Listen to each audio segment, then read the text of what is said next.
Bir dönemde yine son derece kritik çıkış Bakü'den geldi. Bunu konuşacağız. Sadece bununla da sınırlı değil. Azerbaycan Cumhurbaşkanı'nın Türkiye için yapmış olduğu yorumlar, çıkışlar, bir yandan da tabii ki Ermenistan'la barış süreci son derece önemli mesajları vardı. Cumhurbaşkanlığı Güvenlik ve Dış Politikalar Kurulu üyesi, Azerbaycan Türkiye Dostluk Vakfı Başkanı Profesör Doktor Aygün Attar yayınımıza katılıyor. Aygün Hocam, hoş geldiniz. Hoş bulduk Sayın Nur Hanım. İyi yayınlar. Sağ olun efendim. Şimdi Netanyahu'nun Trump'a şikayetini tabii ki bütün dünya gibi yakından takip etmişsinizdir. Nasıl değerlendiriyorsunuz? Azerbaycan Cumhurbaşkanı İlham Aliyev'in ortaya koyduğu tavır buna karşı bir kalkandır, değil mi? Evet, aslında Azerbaycan Cumhurbaşkanı'nın açıklamalarından ben konuya girmek istiyorum. Çünkü yeni dünya düzeni ile ilgili Ada Üniversitesi tarafından 7. keredir yapılmış olan, bundan birkaç tanesinde de iştirak etmiş olan bir kişiyim ben. Burada Cumhurbaşkanı'nın açıklamaları Azerbaycan'ın dış politikasında temel tezleri ortaya koyan ve sizin de deminden anlattığınız bu dünyanın çok karışık olduğu bir dönemde aslında çok net ve çok cesaretli bir şekilde Azerbaycan'ın görev ve sorumluluklarından da hareketle açıklamaları olarak değerlendiriyorum ben. Netanyahu'nun Amerika'ya ziyareti ve bir nevi Trump tarafından fırça yemesi nasıl değerlendirmemiz gerekiyor? Evet. Açıkçası hoş bir durum değil hiç şüphesiz ki, çünkü İsrail'de gazetelere baktığımız zaman daha 2 gün önceye kadar Netanyahu'nun şiddetli bir şekilde savunan haber siteleri ve gazetelerde dahil olmakla Netanyahu aleyhine yazılan bir sürü yorumlar, yazılar, komentler var. Ama ben bununla birlikte bunun biraz danışıqlı dövüş olduğu cihetinden de bakılmasını öneririm. Sayın Hocam, önemli bir şey söylüyorsunuz. Yani yaptığınız uyarıların projeksiyonu yaşadığımız için sormak istiyorum. Netanyahu ve Trump arasındaki o, yani kendi basınında zaten küçük düşürücü, aşağılayıcı, keşke gitmeseydi, evet, falan böyle şey mi? Bunun bir mizansen olduğunu mu düşünüyorsunuz? Ben mizansen olduğunu düşünüyorum açıkçası. Nedeni de şudur. Öncelikli olarak size teşekkür ederim. Çünkü alanda, uluslararası ilişkiler alanda eğitim görmüş bir insan olarak siz de bunu fark etmişsiniz ki bu tür konularda ben her zaman yaratılmak istenen havadan daha ziyade gerçek üzerinde odaklanmamız gerektiği noktasında düşüncelerimi ifade ediyorum. Tamam, aynı şeyi söyledi Trump. Hiç şüphesiz ki Türkiye Cumhurbaşkanı ile ilgili olarak söylemiş olduğu düşüncelerde ülkesini, devletini seven her bir Türk vatandaşı ve Türkiye dışında Türkiye'yi seven soydaşlarımız gibi hepimizi mutlu etti. Ama bununla birlikte Trump'ın alışılmış bir şekilde Gazze'de günün koşulları içerisinde uyguladığı soykırımı devam eden bir devlet liderinin sandalyasını çekme gibi, bunların hepsi çünkü mesajdır. Dikkat ediniz, sandalyasına bakın, şu anda da görüyoruz, evet, çekiyor, düzeltiyor ve bunlar önemlidir. Onun dışında burada fark ettiğimiz bir gerçek de var ki İsrail Türkiye'nin Suriye'deki varlığından, Suriye'de bileğinin hakkıyla ve diplomatik çabalarıyla kazanmış olduğu o ortamdan rahatsızdır, ama bu rahatsızlıkların perde arkasına baktığımız zaman Amerika Birleşik Devletleri'nin Türkiye'nin oradaki varlığından rahatsız olan güçlerle de veya o güçlere ve gruplara yönelik değişik devlet kurumlarının yapılan açıklamaları da bir arada değerlendirmemiz gerekiyor. Yani ve bir Trump'ın bu açıklamasında biraz da ben bizi mutlu eden, Cumhurbaşkanımıza yönelik gururumuzu okşayan ifadelerle birlikte üstencil bir bunu da biz hallederiz, bunu ben halledebilirim, işte kendi aramızda hallederiz gibi ifadelerden şahsen ben hoşlanmadım. Nedeni de şudur. Türkiye ile sorun olursa ben hallederim. Sanki Türkiye böyle Trump'ın iki dudağının arasından çıkacak açıklamalarla veya sanki Trump öyle bir güce sahiptir ki o sorunları orada çözecektir. Hepimiz biliyoruz ki bu sorunlar orada kemikleşmiş olan problemlerdir ve bu problemlerin köklü bir şekilde ortadan kaldırılmasında Türkiye'nin olağanüstü gayreti, çabası, emeği, maddi ve manevi olarak fedakarlıkları var. Dolayısıyla bu öyle ya sen Netanyahu sus da bu konularda bir şey söyleme. Ben halledeyim. Konuşurum, ben hallederim. Bu tabii benim bakış açımdır. Direkt Sayın Hocam, şunu buyurun. sorabilir miyim? Şimdi böyle bir tutum var fakat bunun yanında şunu da söyledi. Yani bütün bunlar olur. Hani ben de devreye girerim.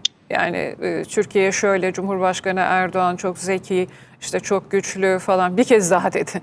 Suriye'yi ele geçirdi falan diyerek. Hani orada da dediğiniz gibi yani nihayetinde aslında bir suçlama o. Suriye'yi ele geçirmek. Ele geçirmek. Bir de Sayın Hanımcığım size bir ekleme yapacağım. Buyurun. İzninizle, biliyorum ki bir soru yönelteceksiniz. Bir de 2000 yıldan sonra ilk kere tarih bilgisi olmayan, zaten zekasında her zaman sorun olduğunu söylediğim, tarih bilgisi olmayan bir insan daha çok yakın tarihte bileğinin hakkıyla Osmanlı İmparatorluğu'nun o coğrafyada döktüğü kan var. Adaletli bir şekilde yönettiği dönemler var. Osmanlı'nın o coğrafyadan çıktıktan sonra o coğrafyanın içine karg olduğu ve hala bir türlü kurtulamadığı çok büyük sorunlar, problemler var. Yani bunların hiçbirisi yokmuş gibi, sanki böyle durup dururken Türkiye hayallerinde beslemiş olduğu ve daha önce hiçbir hakkı ve hukuku olmayan bir coğrafyayı gitmiş, fethetmiş gibi. Bunların samimiyetle söyleniliyorsa cehalettir. Bilinçli şekilde söyleniliyorsa ihanet ve kurnazlıktır. Evet, buyurun. Güzel. Altını çizdiniz. Şimdi söylediğiniz gibi biraz hani şovda ziyade böyle bir şovmen ruhuna sahip olduğu için, iş adamı, şovmen, özellikle de bu uluslararası ilişkileri, dış ilişkileri hem ekonomi sopasıyla hem de bu tip şovlarla, yani bütün kameraları toplayıp herkesin aklını karıştırıp bir böyle kasırga çıkarma şovlarıyla yönetmeye çalışıyor. Şimdi burada söylemiş olduğu, ben bunu yaparım ama senin de makul olman lazım dedi. Hani ben devreye gireceğim ama senin de makul olman lazım dedi. Bütün konuşmasında Sayın Hanımcığım en doğru ifade ve kelime orasıydı. Şimdi senin de makul olman, artık ne dediyse orada ki İsrail basınında şu söyleniyor. Yani S-400 ve hava savunma sistemlerini, Hisar'ın falan Suriye'ye yerleştirilmesine izin verme. F-35'leri satma. Türkiye'yi Suriye'den çıkar. Böyle bir şey. Çok doğru. İfadeniz için sizi tebrik ederim. Çünkü son cümle aslında bütün isteği ve talebi, oradaki başından sonuna kadar ister İsrail basınında yazılanlar, isterse İsrail lobisinin etkisiyle hem Avrupa hem Amerika'da yazılanlara baktığımız zaman Türkiye'yi oradan çıkar. Şimdi bunun karşısında yani herhalde bütün bunlara hani o kadar da uzun boylu değil. Hani makul ol kameralarıyla bunu söyledi. Oraya Amerika buyur gel etti de sanki Amerikan onayıyla girdi. Amerikan da isteğiyle çıkacakmış gibi. İşte lisanı halli Trumpça, o da onu öyle formüle etti. Yani Erdoğan'a hakkını ver. İşte orayı ele geçirdi, her neyse, işte o söylediklerindeki abartma ve itham boyutlarını bir kenara atarsak, hani bunu ben oraya koymadım ki ben çıkarayım'a geldi nihayetinde. Fakat burada Azerbaycan Cumhurbaşkanı İlham Aliyev'in sözlerine dönmek istiyorum. Şimdi o kadar zamanlaması kritik bir açıklama ki bu. Şimdi yazılıyor, çiziliyor. Eski Mossadçılar yazıyor, çiziyor o İsrail gazetelerinde, analistler falan. Türkiye ile savaş çıkacak. Derhal Amerika Birleşik Devletleri devreye girmeli. Müdahil yapmalıyız. Türkiye püskürtülmeli falan dediği zaman. Şimdi tarafınızı seçin diye sloganlar var. Çağrıştırıyorlar devletlere, tarafınızı seçin deniliyor. Tam oraya geliyordum. Sayın Aliye de diyor ki benim tarafım belli arkadaşım. Bizim tarafımız belli. dost, kardeş, müttefik Müttefik. Türkiye'dir. Ama Şuşa beyannamesiyle de müttefik. Müttefik olduğumuzu söyledi. Bir de Sayın Hürremciğim buyurun siz söyleyin, bir ekleme de yapacağım ben. Kusura bakmayın, son şunu söyleyecektim. Bir de İsrail'e burada bir tavsiye var gibi. Hani sen bununla çatışma senaryoları, işte çatışmayayım, Türkiye'yi attırayım, Amerika ile falan bunları yapıyorsun. Bunlardan sen bir yere gidemezsen zarar görürsün. Bir de böyle bir uyarı Sen de var zarar değil mi? görürsün, bölgede zarar görür, Bölgede zarar dünya da görür. zarar görür. Yani bu Çünkü aslında çok- Netanyahu'nun çıkışından sonra Netanyahu'ya bir uyarı değil mi? Evet. Evet. Netanyahu'ya uyarı ve aynı zamanda da yalnız bir çağrış. Hem İsrail'e hem Türkiye'de bir çağrış vardı orada. Sadece İsrail'e ve Türkiye değil. Bir iki dakika sonra söyleyeceğim, Avrupa Birliği'ne de çağrış vardı Kuzey Kıbrıs Türk Cumhuriyeti ile ilgili. Bakın çok önemli Kuzey Kıbrıs Türk Cumhuriyeti ile ilgili açıklamalar yaptı İlham Şimdi Aliyev. vereceğiz Evet, Sayın Hocam. şimdi bunları ne için söylüyorum? Şöyle bir şey söyledi. Biraz önceki haberde de biz bunu duyduk, sizin hazırladığınız haberde. Yakın tarihte İsrail ile Türkiye arasında boy göstermiş olan o kriz döneminde arka planda diplomatik bir başarıyla ve Türkiye'nin ve İsrail'in tabii ortak iradeleriyle, aynı zamanda Azerbaycan'ın önerisi, ama her iki ülkenin de kendi iradesiyle o sürece yönelik bir açıklama yaptı ve biz bunun reklamını yapmadık dedi. Biz üzerimize düşen görevi yaptık. Üzerimize düşen görev deyəndə neyi kastediyor? Yani biz bir milletiz, iki devletiz, biz kardeşiz, müttefikiz. Dolayısıyla ama orada her zaman kimi çok erdemli bir şekilde ve Azerbaycan'ın dış politikada uyguladığı çok vektörlü siyasi araçların da varlığının altını çizerek işte İsrail'le de bizim yürütmüş olduğumuz iyi münasebetler var. Her zaman da bu böyleydi. Bunlardan hareketle zaten daha önce Türkiye ile İsrail arasındaki böyle bir sorunda biz devreye girdik ve çok akıllı bir ifadeyle kelimeleri çok güzel seçerek ne İsrail'e ne Azerbaycan Türkiye'yi herhangi bir şeyi telkin etmek değil ama gene öneri şeklinde, yani bugün de aynı şekilde Azerbaycan üzerine düşen görevi yapmaya hazırdır. Fakat tekrar altını çizdik ki tabii ki bu her iki ülkenin kendi iradeleriyle olacak bir şeydir. Ama Azerbaycan gene de bu barışçıl pozisyonunu koruyor. Burada dedi. Şuşa beyannamesinin altını çizmesi, müttefiklik ifadesini 3 kere zikretmesi bu çok önemlidir. Çünkü Şuşa beyannamesi... O da tarafının set çağrılarına yanıt değil mi? Evet.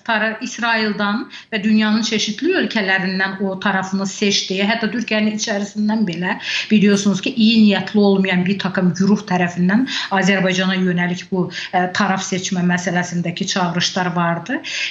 Çok esaletli bir şekilde İlham Aliyev çok diplomatik bir üstün diplomatik zekasıyla burada aslında tarafının ne olduğuna dair de açıklama yaptı. Ama bununla birlikte bölgede İsrail'in yapmak istediği, gerçekleştirmek istediği siyasetin herhangi bir ülkeye, başta da İsrail'in kendisi olmakla çıkar getirmeyeceğinin de altını çizdi. Evet. Bundan kimse yani bundan bir hayır görmez kelimesini kullandı ve bunun hem bölge için region dediği işte o bölge başta olmakla global fesatları üzerinde de durdu. Doğru. Yani dünyayı etkileyecek kısımları üzerine durdu. Evet. Şimdi efendim sizin az önce işaret ettiğiniz husus, onu şöyle birleştirelim. Azerbaycan Cumhurbaşkanı İlham Aliyev KKTC konusunda ki bu bayrak burada dalgalanacak dedi. KKTC bayrağını da dalgalandırdı Sayın Aliyev. Son derece önemli. Evet. Türk Devletleri Teşkilatı'nda gözlemci üye statüsünde bulundu. Şimdi Suriye ile ilgili Sayın Nur Hanımcığım unutmayalım. Çünkü ikisi birbiriyle ilintilidir. Evet. Türkiye'nin Suriye ile ilgili açıklamalarıyla birebir aynı olan Suriye ile ilgili açıklama yaptı bu forumda. Bu çok önemlidir.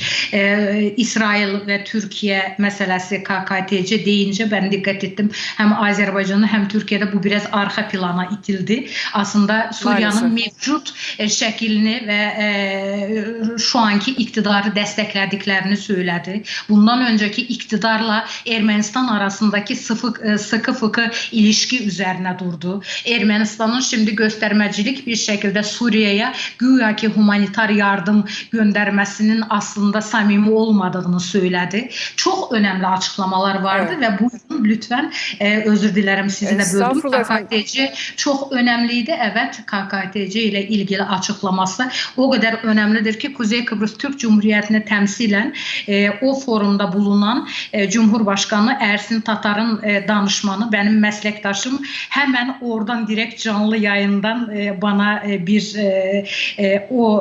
onun konuşmasından sonra sorulan soru üzerine o açıklamayı öyle göndermişti WhatsApp'tan. Evet. Bunu sizinle paylaşmak istiyorum. Yani o kadar heyecan yarattı. Evet. Şimdi tabii bütün bunlar... Doktor Hüseyin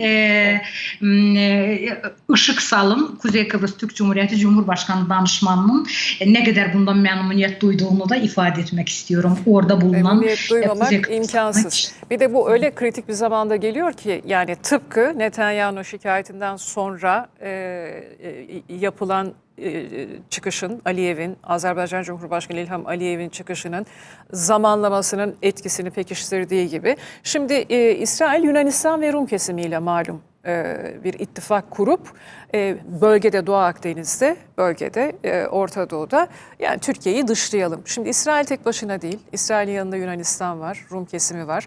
Malum geçtiğimiz hafta içinde bir mekik diplomasi vardı. Fransa ev sahipliğinde Türkiye'siz bir Doğu Akdeniz toplantısı yapıldı. Hemen sonrasında Yunanistan Başbakanı Mitsotakis İsrail'e gitti. Tam Macaristan ve ABD ziyaretleri öncesinde Netanyahu ile konuştu. Yani orada da yazılan çizilen şu Türkiye'ye baskı yapalım. Doğu Akdeniz meselesinde yeni bir kablo hattı döşeme falan gibi yeni bir zaten bahaneleri var. İşte bunu devreye sokalım. Türkiye'yi tutsun, Suriye'den çıkarsın falan dediği bir dönemde bütün bunları Türkiye'nin de Avrupa güvenlik mimarisinde bana ihtiyacınız var biliyorum ben hazırım dediği bir dönemde yapıyor. Yani Avrupa şu anda Türkiye'ye ihtiyacı var, Türk eksenine ihtiyacı var ama bir yandan da Yunanistan madem yüzünü bize döndü Türkiye hadi Kıbrıs meselesini de kendi lehimize çözelim. Doğu Akdeniz'i de alalım falan gibi bir hesap içinde. Gayri əxlaqi bir yöntemle siyasetin de çünkü bir əxlaqi etik kuralları var. Yapılan hem Fransa tarafından hem Yunanistan tarafından sizi bölüyorum kusura bakmayın ama kendimi tutamadım. Çok gayri əxlaqi yöntemlerle yürütülen bir sürece öncülük etti Yunanistan burada. Kıbrıs'ın da Rum tarafını kullanarak ve aslında burada siz Fransa'nın ismi zikrettiniz haklı olarak çünkü her zamanki gibi başrolde Fransa var ama arka planda baktığımız zaman aslında Avrupa Birliği ülkelerinin tümü var. Sayın İlham Aliyev'in de bu anlamda çok cesaretli bir şekilde Avrupa Birliği'nin Kuzey Kıbrıs Türk Cumhuriyeti ile ilgili riyakar tutumunun altını çizdiği cümleleri burada hatırlatmak istiyorum. Mesela siz kalktınız diyor Kıbrıs'ın Rum tarafını Avrupa Birliği'ne aldınız. Kıbrıs'ın Türk tarafına da bu tür uygulamalar yapıyorsunuz ama sonuna kadar Azerbaycan Kuzey Kıbrıs Türk Cumhuriyeti'ni destekleyecektir. Çok önemli açıklamalar. Hadi o açıklamaları Sayın Aliyev'in ağzından aktaralım şimdi. Her zaman Kıbrıslı kardeşlerimizin yanındayız. Azerbaycan Cumhurbaşkanı İlham Aliyev, ülkesinin KKTC'ye desteğini bu sözlerle dünyaya duyurdu. Aliyev, Bakü'deki Ada Üniversitesi'nde düzenlenen forumda konuştu. Rum kesimi ve Yunanistan'ın uzlaşmaz tutumu nedeniyle yıllardır çözümsüz kalan Kıbrıs meselesine değindi. Azerbaycan'ın tarafını açıkça beyan etti. Biz her zaman kardeşlerimizin yanındayız dedi. Bizim siyasetimiz her zaman açık olmuştur. Sadece kardeşlerimizin devletlerini korumasına nasıl yardım edeceğimizi düşünüyoruz. Bunu tarihi olarak ve yaptıklarıyla hak ediyorlar. Aliyev sadece Güney Kıbrıs'ın AB'ye alınmasının büyük bir adaletsizlik ve ikiyüzlülük olduğunu söyledi. Kıbrıslı Türkler birleşmek için oy verdi. Kıbrıslı Rumlarsa aleyhte oy kullandı. Ne olduğuna bakın. Rum kesimi AB'ye alındı. Bu adil mi? Bu çifte standardın net bir örneği. İlham Aliyev, KKTC'nin bağımsızlığı ve uluslararası camia tarafından tanınması için her zaman yanlarında olacağız ifadelerini kullandı. Geçen yıl Azerbaycan'la KKTC arasında ilişkilerin daha ileriye götürülmesi için büyük bir adım atıldı. Azerbaycan Milli Meclisi'nde Azerbaycan KKTC Parlamentolar Arası İlişkiler Çalışma Grubu kurulması kararlaştırıldı. Bu KKTC'nin diplomatik tanınma sürecinin bir adımı olarak görülüyor. Şimdi hakikaten bu meseleyi en başından itibaren takip edenler Sayın Aliyev'in bu sözlerinin, bu hamlelerinin ne muazzam bir değerde olduğunu biliyorlar ama Evet. biz kuvvetle bir altını çizelim. Günümüzde özellikle Sayın Orhan'ın, çünkü bu bir sır değil ki Kıbrıs'ın diğer kesimiyle ilgili diğer Türk Cumhuriyetlerinin olan kardeşlerimizin orada açtıkları temsilciliklerle ilgili ben tam da bahsedilen o Azerbaycan ve Kıbrıs Dostluk Grubu'nun adayı ziyareti bayramdan öncesi onlarla birlikte oradaydım. Orada halk içerisinde yaratmış olduğu o ruhiyeye, ehval ruhiyeye tanık olduğum için İlham Aliyev'in Can Azerbaycan'dan yükselen Kuzey Kıbrıs Türk Cumhuriyeti ile ilgili bu açıklama hem Türkiye açısından hem Kuzey Kıbrıs Türk Cumhuriyeti'ndeki soydaşlarımız açısından hem de Avrupa Birliği'nin yüzüne karşı, çünkü orada Avrupa Birliği'nden de uzmanlar var, forma katılanlar içerisinde ekspertler var ve bunun çifte standartın, riyakarlığın bu denli söylenilmesi çok kıvanç duydum, gurur duydum. Çok Bir akıl daha almaz güçlü, muazzam evet. bir açıklama. Evet, muazzam bir ve üslup son derece doğru, kelimeler tam 12'den isabetli hedefe doğru atılmış olan kelimelerle atılmış olan çok önemli ateş olarak değerlendiriyorum bunu. İran'la da ilgili, İran da bundan nasibini aldı. Çünkü siz programda bana söz vermeden önce dünyanın bu karışık ortamına atıfta bulundunuz. Evet, bölgede biliyoruz ki İran'ın hem Suriye meseleleriyle ilgili Türkiye'ye yönelik hem Azerbaycan'a yönelik çok değişik, çetrefilli, arzu etmediğimiz, ayrıca İran, Amerika, İran, İsrail bütün bu süreç içerisinde Sayın Cumhurbaşkanı'nın İran'da Azerbaycan Büyükelçiliğine yönetilmiş olan terör üzerinde durup ama bununla birlikte bölgedeki tüm devletler gibi İran'la da işbirliği içerisinde Azerbaycan'ın herhangi bir problem oluşmasına mahal vermeyen diplomatik ilişkilerde ısrarını çok güzel bir şekilde izah etti. Evet. Yani ben gerçekten de alanda nacizane 40 yıla yakındır faaliyet gösteren bir akademisyen olarak kıvanç, gurur duygularıyla aynı zamanda dik duruşla söylenilmesi gereken çok zor bir ortamda Azerbaycan'dan İlham Aliyev tarafından verilen bu mesajlar nedeniyle ümitsiz bu ortamda, dünyanın umutsuz ortamında ümitlenmiş olduğumu ifade etmek istiyorum. Efendim son sözü Ermenistan'a getirelim. Azerbaycan Cumhurbaşkanı İlham Aliyev bir süre önce çünkü Paşinyan çıktı, dedi ki tamam ben bütün koşulları kabul ediyorum, anayasamı da değiştireceğim, olsun.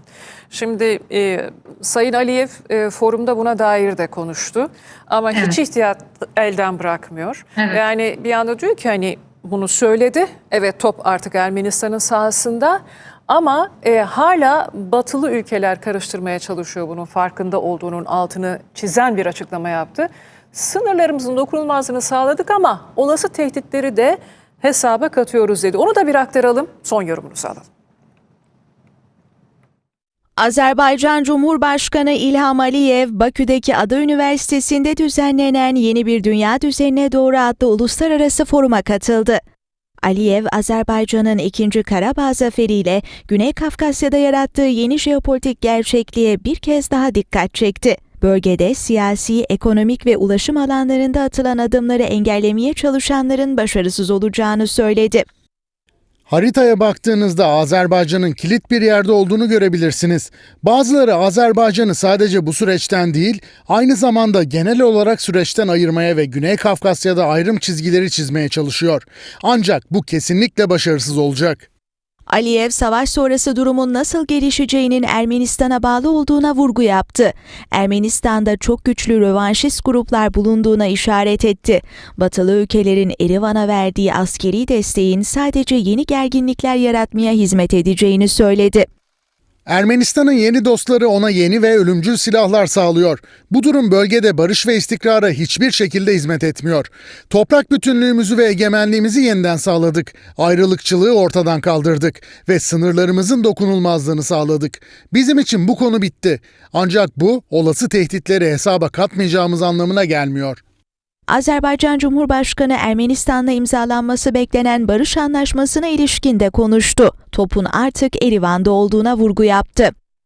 Bence zaman kaybetmemeliyiz. Çünkü barış anlaşması söz konusu olduğunda top Ermenilerin sahasında. Daha önce Azerbaycan Dışişleri Bakanı Ceyhun Bayramov, Ermenistan'la barış müzakereleri sürecinin tamamlandığını duyurmuştu. Ancak Ermenistan'ın tüm maddeleri kabul ettiğini beyan etmesi sürecin tamamlandığı anlamına gelmiyor.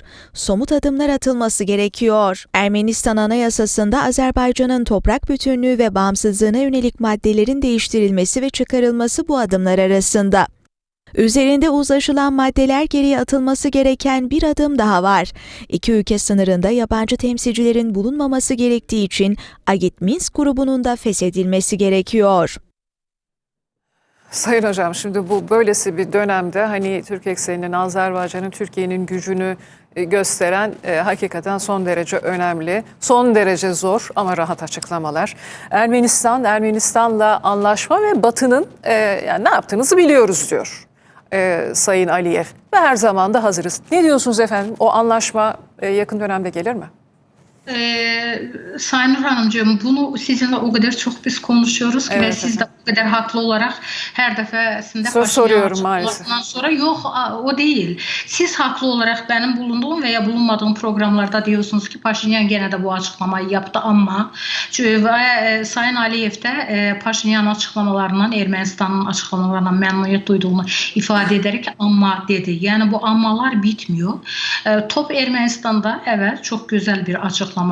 Şimdi Ermenistan Güney Kafkasya'da güvenlik ve genel olarak dünya düzeninde nizami bir düzen içerisinde barışçıl bir biçimde yerini alacak mı yoksa intikam duygularıyla Ermenistan'ı karıştırmaya çalışan ve Sayın Aliyev'in de deyimiyle yeni dostlarının organizasyonlarında yer alacak mı? Son cümleyi şöyle söylemek istiyorum. Ermenistan ya en kısa zamanda ama lakin ve fakatsız bu anlaşmayı imzalar, yeni dünya düzeninde düzgün bir şekilde yerini alır ya da top Ermenistan'dadır diyoruz ya, topu taça atar. Top taça atılınca da sonuçlarına katlanmak zorunda kalır. Böyle bir olasılık var diyorsunuz Sayın Hocam, öyle mi? Evet, evet. Şu anda yani Avrupa'nın içinde bulunduğu, Rusya'nın içinde bulunduğu son derece zor koşullar ve Türkiye'ye, Azerbaycan'a, Türk eksenine muhtaç olmalarına rağmen bu olasılık var mı? Topu taca atma olasılıkları. Evet, çünkü dikkat ederseniz bir top uygun bir zamanda bir oyuncunun ayağında olduğu zaman saniyelere karşı zaman kazanıyor ve direkt hemen kapıya onu yöneltiyor ki top taça gitmesin. Şimdi Ermenistan, bu top Ermenistan sahasındadır ama durmadan uzatmalarla süreci uzatıyor ve uzattıkça da yeni problemler çıkıyor ama Azerbaycan Cumhurbaşkanı'nın dediği gibi Azerbaycan Ermenistan'ın her iki koşuldaki hareketinin sonucuna da hazırlıklıdır. Yani Ermenistan barış için elini uzattığı andan itibaren Azerbaycan gereğini yapacaktır. Diğer şıkkı seçtiği zaman da Azerbaycan buna hazırlıklıdır. Demir yumruk her zaman hazır der Sayın Aliyev zaten. Cumhurbaşkanlığı Güvenlik ve Dış Politikalar Kurulu üyesi, Azerbaycan Türkiye Dostluk Vakfı Başkanı Profesör Doktor Aygün Attar. Çok teşekkür ediyoruz Sayın Hocam. Sağ olunuz katkılarınız için. İyi yayınlar dilerim. Sağ olunuz.